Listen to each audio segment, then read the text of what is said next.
আসসালামু আলাইকুম দর্শকগণ, রুচি রাজু চ্যানেলে সবাইকে স্বাগতম। আশা করছি যে যেখান হতে ভিডিওটি দেখছেন ভালো আছেন, সুস্থ আছেন। প্রতি মাসেই টুকটাক কিছু কেনাকাটার জন্য আমাদের বের হতে হয়। ঘরের জন্য টুকটাক কিছু লাগবে, তাই আমিও বের হয়ে গেলাম। বাসার পাশেই যে আরএফএল এর শোরুমটা আছে বেস্ট, সেখানেই চলে গেলাম। রানীর বাজারের একটু সামনেই এটা অবস্থিত। ঘর থেকে বেরোলে বাহিরে দোকানে ঢুকলে কি একটা অবস্থা হয় আমাদের, যা লাগে না আর যা লাগে সবই পছন্দ হয়।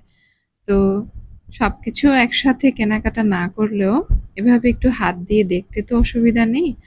আর সাজানো গোছানো আছেই তো কাস্টমারদের জন্য, ১০টা দেখবে অবশ্য তারা তো সাজিয়ে রাখে আমাদের দেখার জন্যই। অনেক বড় বড় কোম্পানিগুলো তো অনেক সময় তাদের একটা দৈনন্দিন লিস্টও থাকে যে কাস্টমাররা কি চাইলো, কি কিনলো বা তাদের কি কি নতুন চাহিদা আছে সেটা এখানে নেই। পরবর্তীতে সবকিছু মিলিয়ে তারা কিন্তু নতুন নতুন প্রোডাক্ট গুলো আনে, অথবা কোনটা সচল রাখবে কোনটা অফ করে দিবে সেগুলোর হয়তোবা সিদ্ধান্ত এভাবেই নিয়ে থাকে।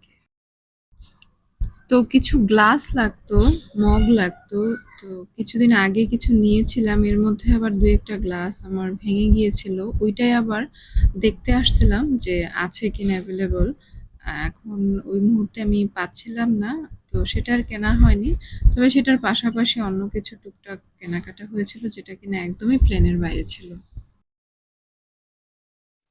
তো এখানে কিছু গ্লাস পেয়েছিলাম, তবে আমি যেগুলো নিয়েছিলাম আরো বছরখানেক আগে সেগুলো আরো স্বচ্ছ ছিল, পাতলা ছিল। এখন কিছুটা পুরুত্ব বাড়িয়েছে।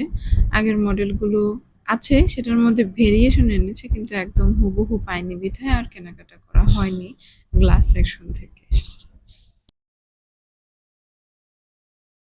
আর আমাদের যেরকম ভালো লাগে বাচ্চাদেরও কিন্তু এরকমই ভালো লাগে, যা দেখে তাই মনে হয় যেন কিনি। খেলনা প্রতিবারই বলে বাসা থেকে বের হওয়ার আগে, আর কিনবো না আর কিনবো না, কত রকমের কথাবার্তা।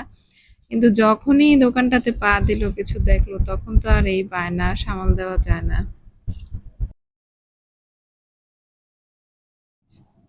তো ছোট ছোট কিছু খেলনা কিনে দিলাম। দুই একটা আবার একটু ধরে টরে রেখেও দিয়েছে, সবগুলো নেয়ও নি। এখানে দেখলাম ছোট ছোট ফ্রিজ টাইপের কিছু আছে, তো এখান থেকে দু একটা নিয়েছিলাম। আর আরো কিছু নিয়েছি, তবে সেটা আর রেকর্ড করতে পারিনি, ফোনে চার্জ ছিল না। তো কি কি কেনাকাটা করলাম সেটা আর আজকের ভিডিওতে দেখানো সম্ভব হয়নি, ভিডিওটা অনেক বড় হয়ে যাচ্ছিল। তো তা দেখার জন্য আগামী পর্ব পর্যন্ত অপেক্ষা করতে হবে। তাহলে দর্শকগণ, আজ এখানে বিদায় নিচ্ছি। আমার ভিডিওটি ভালো লেগে থাকলে চ্যানেলটি সাবস্ক্রাইব করবেন, ভিডিওটিতে লাইক কমেন্ট শেয়ার করতে ভুলবেন না। পরবর্তী ভিডিও পাওয়ার জন্য নোটিফিকেশন বাটনে ক্লিক করে রাখবেন। সেই পর্যন্ত ভালো থাকুন, সুস্থ থাকুন, ধন্যবাদ।